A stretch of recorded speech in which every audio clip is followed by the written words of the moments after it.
രോഗാശയിൽ ആശ്വാസം, പ്രാർത്ഥനയും ദൈവവചനവും. പ്രിയ സഹോദരങ്ങളെ, ഇന്ന് രോഗശയിൽ കിടന്ന വേദനയും വിഷമവും അനുഭവിക്കുന്ന എല്ലാവർക്കുമായി ദൈവത്തിൻ്റെ വിശ്വാസവചനങ്ങൾ പങ്കുവെക്കുകയാണ്.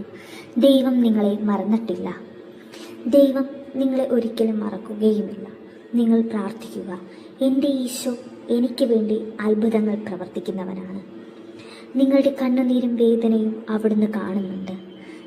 എൻ്റെ ഈശോ എനിക്ക് വേണ്ടി അത്ഭുതം പ്രവർത്തിക്കും എന്ന വിശ്വാസത്തിൽ ഞാനിവിടെ തരുന്ന വചനങ്ങൾ 7 ദിവസം 7 പ്രാവശ്യമെന്ന രീതിയിൽ ഈ വചനങ്ങൾ ചൊല്ലുക. നിങ്ങളെ ദൈവം സുഖപ്പെടുത്താൻ പോവുകയാണ്. നിങ്ങളുടെ ജീവിതത്തിൽ ദൈവം അത്ഭുതം പ്രവർത്തിക്കാൻ പോകുന്നു. മത്തായിയുടെ സുവിശേഷം 11:28. ഭാരപ്പെടുന്നവരും അധ്വാനിക്കുന്നവരും എല്ലാവരും എൻ്റെ അടുക്കൽ വരുവിൻ, ഞാൻ നിങ്ങളെ ആശ്വസിപ്പിക്കാം. യേശയ്യായുടെ സുവിശേഷം 41:10. ഞാൻ നിന്നോട് കൂടെയുണ്ട്, ഭയപ്പെടേണ്ട, ഞാൻ നിന്റെ ദൈവമാണ്, ഞാൻ നിന്നെ ശക്തിപ്പെടുത്തും.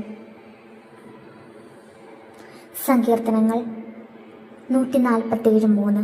അവൻ തകർന്ന ഹൃദയമുള്ളവരെ സൗഖ്യമാക്കുകയും അവരുടെ മുറിവുകൾ കെട്ടുകയും ചെയ്യുന്നു.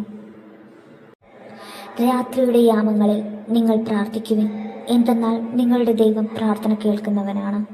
നിങ്ങൾ എന്നിൽ വസിക്കുകയും എൻ്റെ വാക്കുകളിൽ നിലനിൽക്കുകയും ചെയ്യുന്നുവെങ്കിൽ ഇഷ്ടമുള്ളത് ചോദിച്ചു കൊള്ളുക എന്ന തിരുവചനത്തിൽ വിശ്വസിച്ചുകൊണ്ട് നീ പ്രാർത്ഥിക്കുക.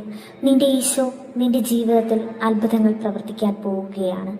വിശ്വസിച്ച് പ്രാർത്ഥിച്ച് ഈ വീഡിയോ മറ്റുള്ളവരിലേക്കും എത്തിക്കുക. ദൈവം നിന്നെ അനുഗ്രഹിക്കട്ടെ. ആമേൻ എന്ന് കമൻറ്റ് ചെയ്യുക.